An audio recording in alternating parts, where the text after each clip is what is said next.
There's something you need to hear, and it might ruin the way you see yourself. You are not unreadable. Not to the world. Not to those paying attention. They already know. The cracks in your voice when you lie. The smile you force when you feel invisible. The silence you break because stillness feels like exposure. They've seen you before you saw yourself. This video isn't about stoicism as a productivity hack. It's not about mastering your emotions to feel more in control. This is about seeing yourself the way Seneca did, not as who you pretend to be, but as who you truly are. Because Seneca didn't write to comfort us. He wrote to unmask us. Seneca said, "We suffer more in imagination than in reality." But what he meant went deeper than fear of the future. He saw personality itself as a defense mechanism, a shield built around wounds. He understood something most of us deny. The self you show to the world is often the self you built to survive it. You call yourself confident, but that confidence is armor. You say you're independent, but your solitude is a wound speaking. You smile through pain because you were taught long ago that showing it would cost you love. Seneca didn't teach control to suppress emotion.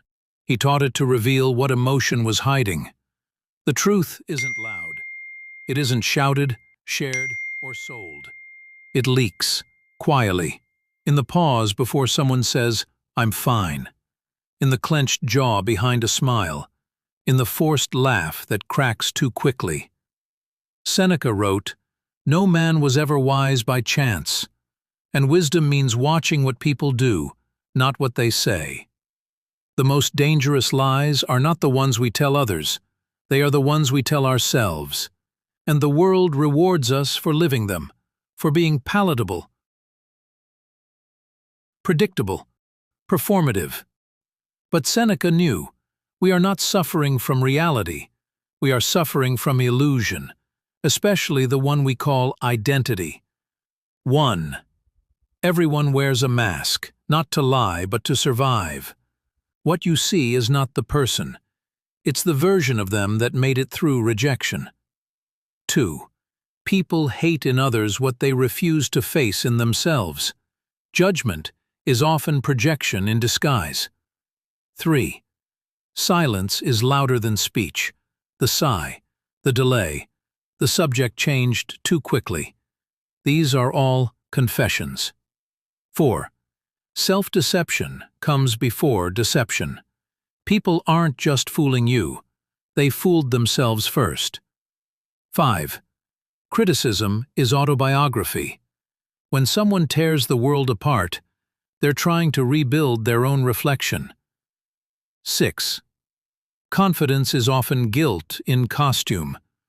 Certainty can be a tomb. Watch for those who speak too cleanly. 7. 10. People don't fear pain, they fear being seen. Because vulnerability threatens the mask. 11.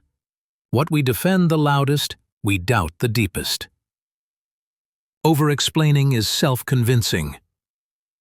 12. The need to be remembered hides the fear of being forgotten. Visibility is often the armor of the invisible. 13. Envy wears the mask of contempt.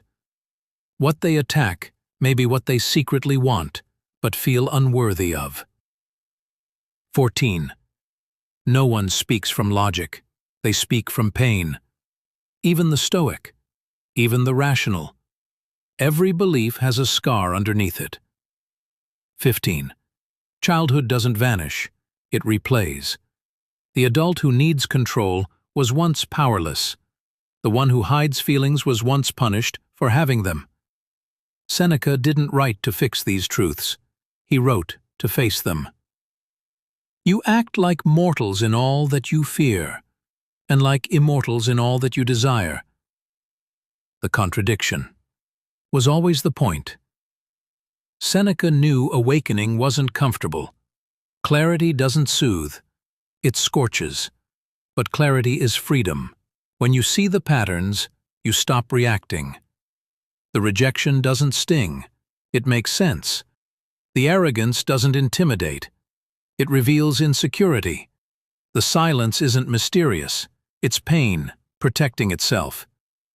You become dangerous, not because you manipulate, but because you can't be fooled. And when you see people clearly, you start to see yourself clearly too. Every time you over-explain, every time you perform confidence, every time you hide behind strength, it's not weakness, it's memory, it's survival. But now you get to choose. Do you keep surviving the past, or do you finally start living the truth? Seneca said, "Life is long if you know how to use it, but you can't use it while performing it. You can't live fully while hiding parts of you that still feel unsafe. And you can't connect with others until you stop reacting to the mask and start listening for the wound underneath it." Reading people isn't about judgment. It's about empathy. Not the soft kind, the honest kind. The kind that sees through the performance and stays anyway. Because Seneca didn't want us to become statues. He wanted us to become free. And freedom begins when the mask falls off, not just theirs, yours. You were never unreadable. They already knew. Now, so do you. Subscribe for more ancient truths that challenge the modern world. This is not motivation. This is meticulous logic.